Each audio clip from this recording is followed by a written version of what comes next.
بسم اللہ الرحمن الرحیم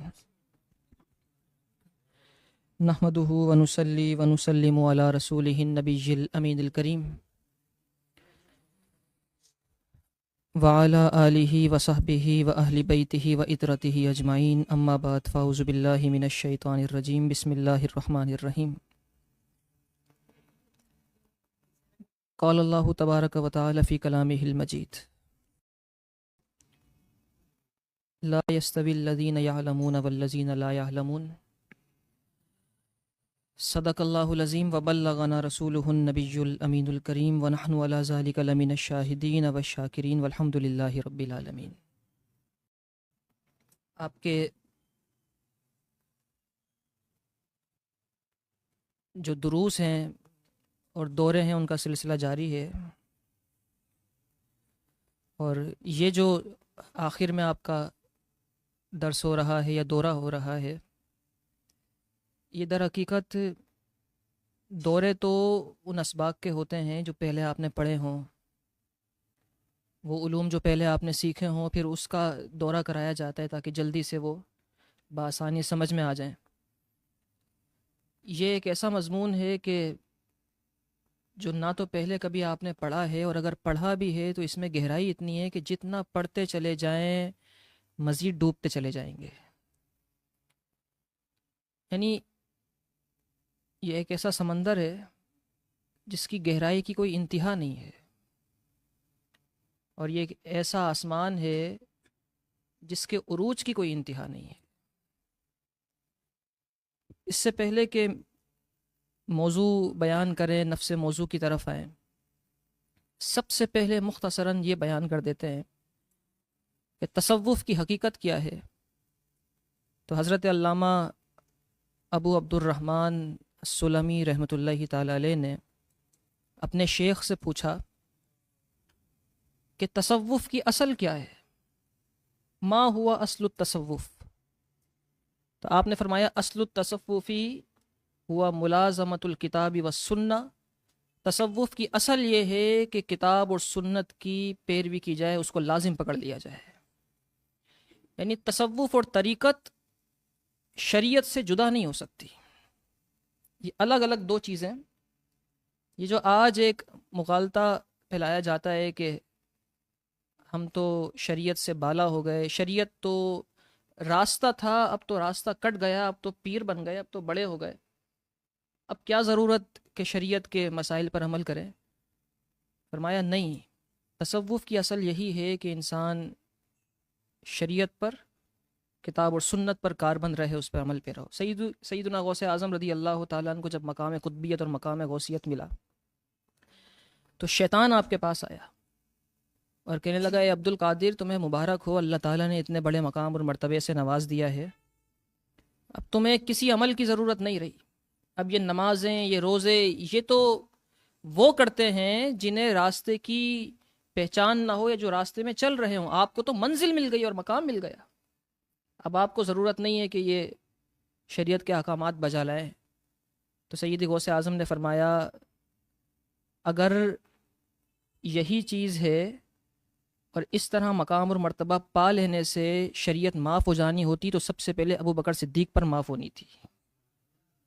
تو شیطان کہنے لگا، عبد القادر، تمہیں تمہارے علم نے بچا لیا، کتنے ہی بڑے بڑے ایسے لوگ جب وہ مقام اور مرتبہ پا لیتے ہیں تو میں انہیں یہ وسوسہ دلاتا ہوں کہ اب مقام مل گیا، مرتبہ مل گیا، اب کسی عمل کی ضرورت نہیں، وہ عمل چھوڑتے ہیں، اپنے مقام سے گر جاتے ہیں۔ نہ جانے کتنے صوفیوں کو ہم نے، شیطان کہنے لگا کہ نہ جانے کتنے صوفیوں کو میں نے اس وسوسے کی وجہ سے ان کے مقام سے پھسلایا ہے اور گرایا ہے۔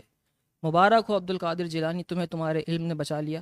آپ نے فرمایا، مجھے میرے علم نے نہیں، رب کے فضل نے بچایا ہے، علم ہی بچانے والا ہوتا تو تجھے کیوں نہ بچا لیتا، تجھے ہی بچا لیتا اگر علم بچانے والا ہوتا۔ اعلیٰ حضرت امام اہل سنت نے فتاوی رضویہ شریف کے اندر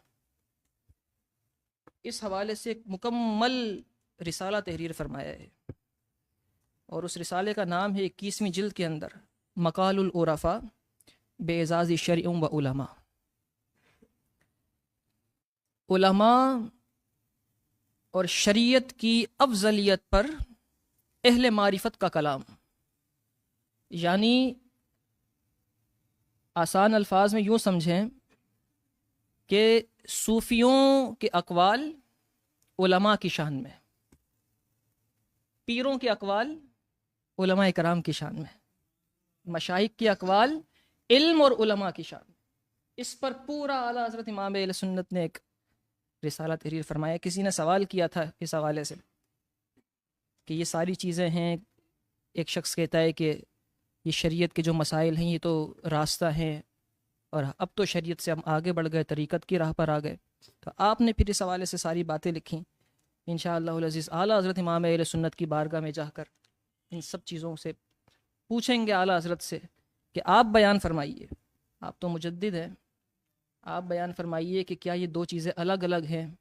اور پھر امام اہل سنت ان عرفاء سے، اہل معرفت سے اور اہل طریقت سے پوچھ کر جوابات دیتے رہیں گے کہ یوں کیا جائے، یوں کیا جائے، تصوف پر چلنے کے لیے یوں کیا جائے۔ یہ ساری تمہیدات ہیں، ابھی انشاءاللہ جو موضوع ہے اصل وہ آگے بیان کیا جائے گا تفصیل کے ساتھ۔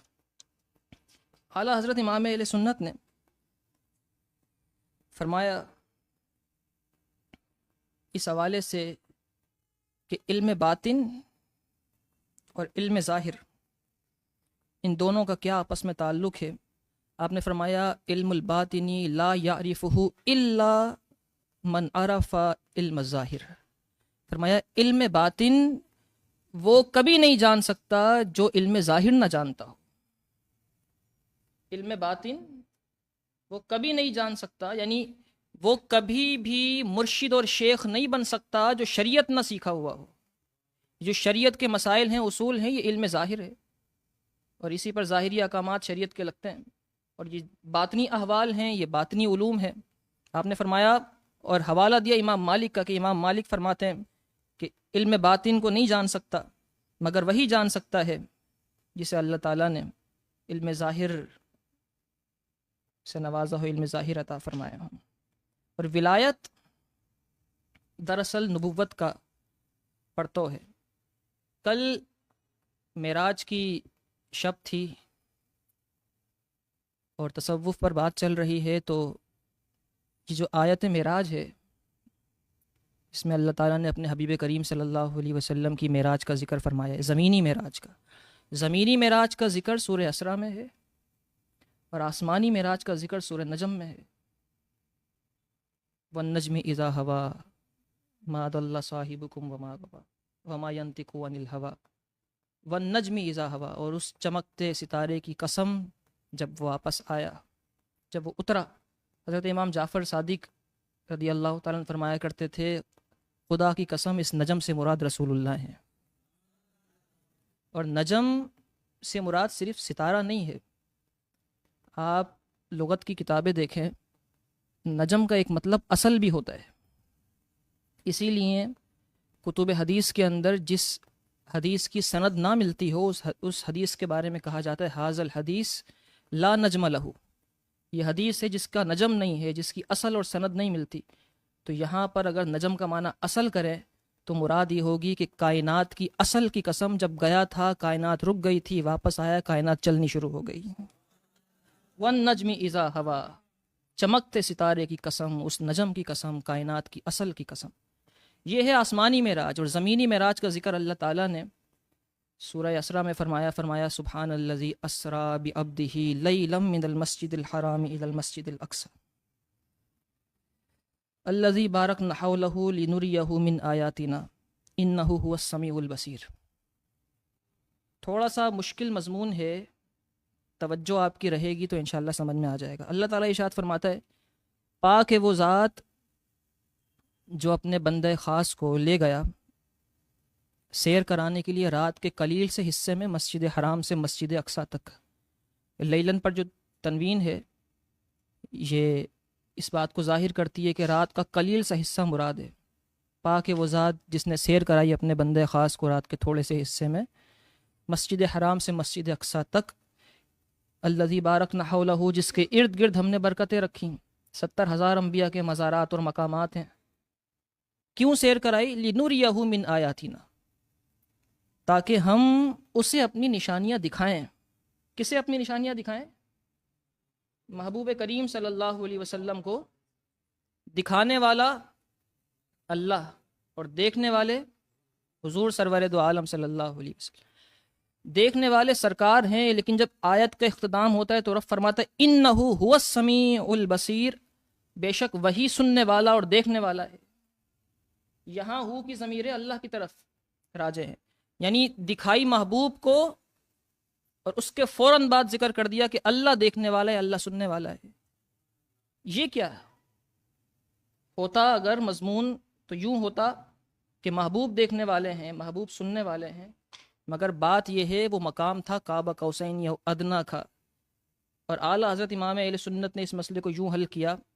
آپ نے فرمایا وہی ہے اول، وہی ہے آخر، وہی ہے ظاہر، وہی ہے باطن، اسی کے جلوے اسی سے ملنے اسی سے اس کی طرف گئے تھے. دیکھا محبوب نے تھا، لیکن گویا کہ اتنی قربتیں تھیں کہ رب ذوالجلال نے اپنی طرف فرمایا انہ هو السمیع البصیر، وہی سننے والا وہی دیکھنے والا ہے.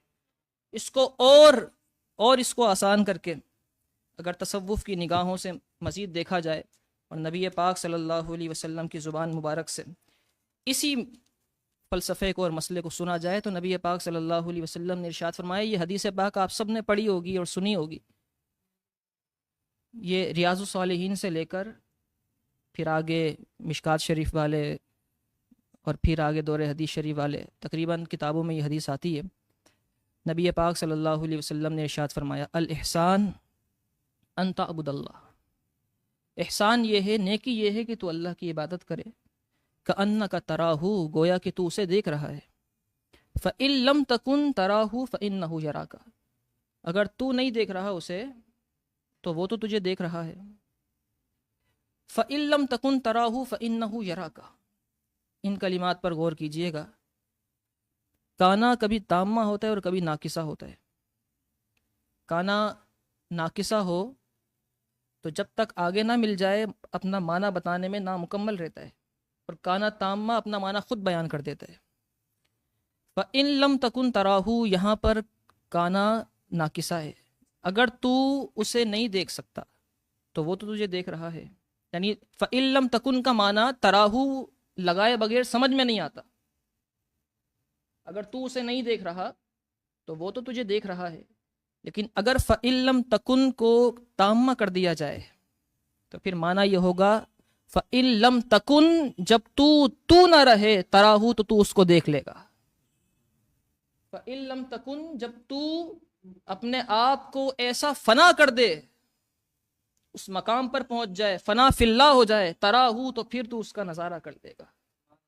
یہاں ہونا نہ ہونا ہے، نہ ہونا عین ہونا ہے، جسے ہونا ہو کچھ خاک درے جانان ہو جائے. یہ اچھی پردہ داری ہے جی، اچھی رازداری ہے، جو آئے تمہاری بزم میں دیوانہ ہو جائے. یہ اچھی پردہ داری ہے، یہ اچھی رازداری. اعلیٰ حضرت امام اہل سنت نے آگے فرمایا اپنے اسی رسالے کے اندر، مقال العرفاء کے اندر، انہی تمام باتوں کو ذکر کرتے ہوئے آپ نے فرمایا ربانیین فقہاء و معلمین، جو علماء ربانیین ہیں، جو علماء ربانیین ہیں، اسے امام ابن ابی حاتم نے روایت کیا ہے. فرمایا وہ کوئی عام لوگ نہیں ہوتے، علماء ربانیین معلمین اور مدرسین ہوتے ہیں.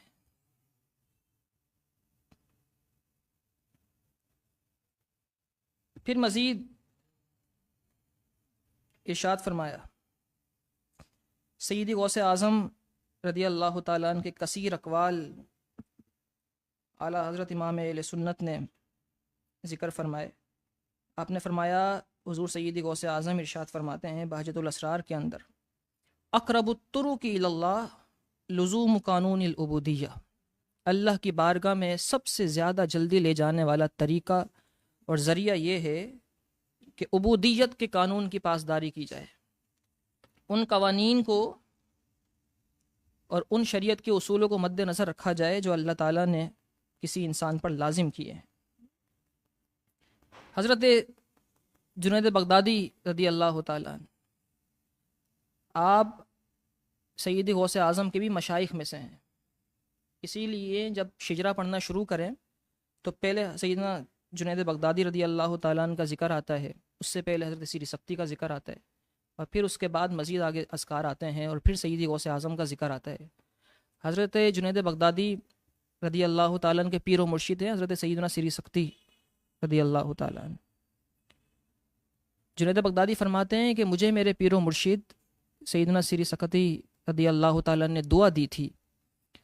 دعا یہ نہیں دی تھی کہ اللہ تجھے پیر بنا دے اور شیخ بنا دے، فرمایا تھا جعلک اللہ صاحب الحدیث صوفین ولا جعلک صوفین صاحب حدیث۔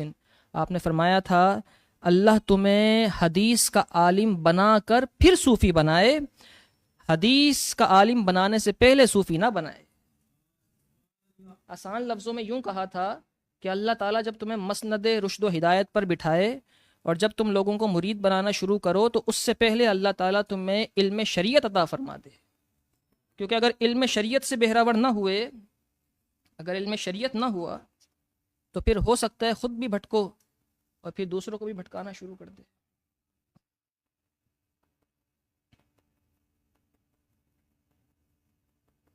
پھر آگے حضرت امام غزالی رحمۃ اللہ تعالی علیہ نے اسی قول کی تشریح فرمائی احیاء العلوم کے اندر۔ آپ نے فرمایا اشار الی ان من حصل الحدیث والعلم ثم تصوف افلح۔ فرمایا اس میں اشارہ اس طرف ہے کہ جو پہلے علم الحدیث سیکھے گا اور علم شریعت سیکھے گا وہ فلاح اور کامیابی پا جائے گا، پہلے یہ سیکھے پھر صوفیت کا علم سیکھے۔ ومن تصوف قبل العلم، اور جو علم سیکھنے سے پہلے تصوف اور صوفیت کی طرف راغب ہو گیا، خاطر بنفسہ ہی، فرمایا تو وہ اپنے آپ کو ہلاکت میں ڈال دے گا۔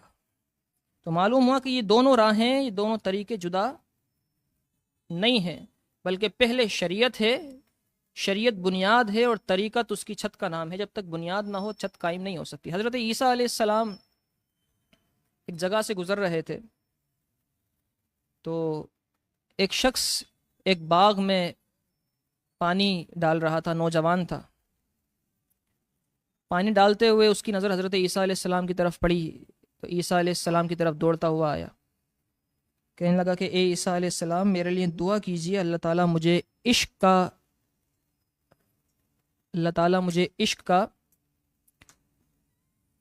قطرہ عطا فرما دے، اللہ مجھے عشق حقیقی کا، عشق الہی کا آدھا قطرہ عطا فرما دے۔ حضرت عیسیٰ علیہ السلام نے فرمایا کہ اللہ کے عشق کے آدھے قطرے کی تمنا کر رہا ہے، دعا کر رہا ہے، یہ بڑی چیز ہے، کچھ اور مانگ لے، کچھ اور سوال کر لے۔ وہ نوجوان دیوانہ تھا، کہنے لگا نہیں عیسیٰ، دعا صرف یہی ہے کہ اللہ سے عشق کا آدھا قطرہ دلوا دیں، اللہ مجھے اپنے عشق کا آدھا قطرہ عطا فرمائے۔ حضرت عیسیٰ علیہ السلام نے ہاتھ اٹھائے، دعا کی یا اللہ اس نوجوان کو اپنے عشق کا آدھا قطرہ عطا فرما۔ اللہ کے نبی تھے، دعا قبول ہوئی، اللہ تعالیٰ نے اسے اپنا عشق عطا فرما دیا۔ عشق عطا فرمایا، کچھ عرصے کے بعد حضرت عیسیٰ علیہ السلام کا پھر وہاں سے گزر ہوا تو دیکھا کہ وہ نوجوان اس بستی میں موجود نہیں تھا۔ آپ نے اس بستی کے لوگوں سے پوچھا، وہ نوجوان تھا، یہاں کام کرتا تھا، مزدوری کرتا تھا، باغ میں کہاں چلا گیا؟ لوگوں نے کہا کہ عیسیٰ جب سے تم نے دعا کی ہے اس کے لیے، وہ تو یہاں رہتا ہی نہیں، وہ تو بیابانوں میں اور جنگلوں میں رہتا ہے، پہاڑوں میں رہتا ہے، پوری رات دن آسمان کو تکتا رہتا ہے، نہ کھانے کا ہوش، نہ پینے کا ہوش، نہ سونے کا ہوش، کسی چیز کا ہوش ہی نہیں رہتا اسے۔ حضرت عیسیٰ علیہ السلام نے فرمایا کس بستی کی طرف گیا ہے، کس علاقے کی طرف گیا ہے؟ لوگوں نے بتایا اس طرف چلے جائیں، اس علاقے سے اس کی آوازیں آتی ہیں، یہاں وہ چیختا ہے اور روتا ہے اور آسمان کو تکتا رہتا ہے۔ عیسیٰ علیہ السلام اس جگہ چلے گئے، آپ نے دیکھا کہ وہ آسمان کو دیکھے جا رہا تھا، تکے جا رہا تھا اور کسی طرف دیکھتا ہی نہیں تھا۔ حضرت عیسیٰ علیہ السلام نے اسے آواز دی، متوجہ نہیں ہوا، دیکھا نہیں اس نے حضرت عیسیٰ علیہ السلام کو۔ پھر آپ نے دوبارہ فرمایا اے نوجوان سن، میں عیسیٰ ہوں۔ اس نے پھر نہیں دیکھا۔ پھر آپ نے اسے تیسری دفعہ پھر آواز لگائی، فرمایا اے نوجوان سن، میں وہ عیسیٰ ہوں جس نے تیرے لیے دعا کی تھی۔ اس نے پھر نہیں دیکھا۔ تیسری بار جب آپ نے پھر اسے پکارا تو اللہ تعالیٰ نے جبریل امین کو بھیجا اور عیسیٰ علیہ السلام سے فرمایا عیسیٰ تو اسے مت بلا جسے ہم اپنے عشق کا قطرہ دے دیں، نہ وہ کسی طرف دیکھتا ہے نہ پھر کسی کی سنتا ہے۔ جو ہمارا ہو جاتا ہے پھر نہ وہ کسی کو دیکھتا، فَإِن لَمْ تَكُن تَرَاهُ، جب تو نہ رہے تو اس کو دیکھنا شروع کر دے. جب تو اپنے احوال سے نکل جائے اور تو اپنی ذات کو فنا کر دے اس مالک کی رضا کے اندر، جب تو اپنے آپ کو اس کی رضا میں فنا کر دے تو پھر رب ذوالجلال تجھے وہ مقام اور مرتبہ عطا فرمائے گا. حضرت ابو العباس احمد بن محمد الآدمی رضی اللہ تعالیٰ عنہ بیان فرماتے ہیں من الزم نفسہ آداب الشریعہ نور اللہ تعالیٰ قلبہ بنور المعرفہ. فرمایا جو اپنے نفس کو شریعت کے آداب کے ساتھ لازم کر دے اللہ تعالیٰ اسے اپنی معرفت کا نور عطا فرماتا ہے.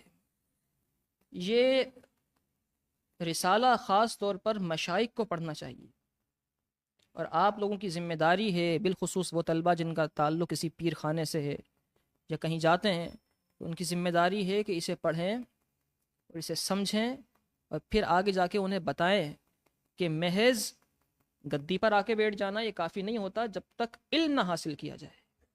وہ بڑے تھے جنہوں نے بڑے کام کر دیے، محض بیٹھنے والے بڑا کام اس لیے نہیں کر پاتے کیونکہ انہوں نے وہ مجاہدات اور وہ ریاضات اور وہ تکالیف برداشت نہیں کی. فرمایا من الزم نفسہ آداب الشریعہ نور اللہ تعالی قلبہ بنور المعرفہ. جو اپنے نفس کو شریعت کے آداب کے ساتھ لازم کر دے، اپنے آپ کو لازم کر لے شریعت کے آداب کے ساتھ، شریعت سیکھنا سکھانا پڑھنے پڑھانے کے ساتھ، پھر اللہ تعالیٰ اس کے قلب کو معرفت کا نور عطا فرماتا ہے. سیدی غوث اعظم 40 سال تک تو آپ نے صرف علم شریعت حاصل کیا ہے، علم شریعت 40 سال تک حاصل کیا ہے. اگر سیدی غوث اعظم کی کرامات بیان کی جائیں تو کرامات بات کی ہیں، پہلے 40 سال کی زندگی بہت کم بیان کی جاتی ہے. پہلے کی 40 سالہ زندگی اس لیے کم بیان کی جاتی ہے کہ جو بیان کرے گا 40 سالہ زندگی اس پر لازم ہے کہ پہلے تھوڑا بہت عمل تو ہو اس پر، پھر ہی تو بیان کر سکے گا. من الزم نفسہ آداب الشریعہ نور اللہ تعالی قلبہ بنور المعرفہ. اس کے بعد مزید بہت سارے اقوال ذکر فرمایا اعلیٰ حضرت نے. فرمایا التصوف تسویۃ القلوب. تصوف دلوں کی صفائی کا نام ہے، دل کی صفائی کا نام ہے. وذکر اوصافا الی ان قال، اور اوصاف ذکر کیے یہاں تک کہ فرمایا اتباع النبی فی الشریعہ. تصوف دراصل نبی پاک صلی اللہ علیہ وسلم کی شریعت کی اتباع کرنے کا نام ہے. یہ معرفت اور طریقت دراصل حضور کی شریعت پر چلنے کا نام ہے. آج تو کیونکہ دراصل یہ ابتدائی باتیں ہیں تاکہ شریعت اور طریقت کا ربط معلوم ہو جائے اور یہ بات واضح ہو جائے کہ بغیر شریعت کے طریقت اور بغیر علم ظاہر کے علم باطن حاصل نہیں ہو سکتا. یہ باتیں آج ابتدائی درس میں ہم نے بیان کی، اور بھی بہت ساری باتیں ہیں، بہت ساری گفتگو ہے، بہت ساری باتیں اس حوالے سے بیان کی جا سکتی ہیں، لیکن آج کے لیے اتنا کافی ہے. اللہ تعالی ہمیں اپنے محبوب کریم صلی اللہ علیہ وسلم کے صدقے علم ظاہر اور علم باطن کی دولتوں سے فیض یاب فرمائے، اور اللہ تعالی ہمارے ظاہر اور باطن کو پاکیزہ فرمائے. وآخر الدعوی الحمد للہ رب العالمین.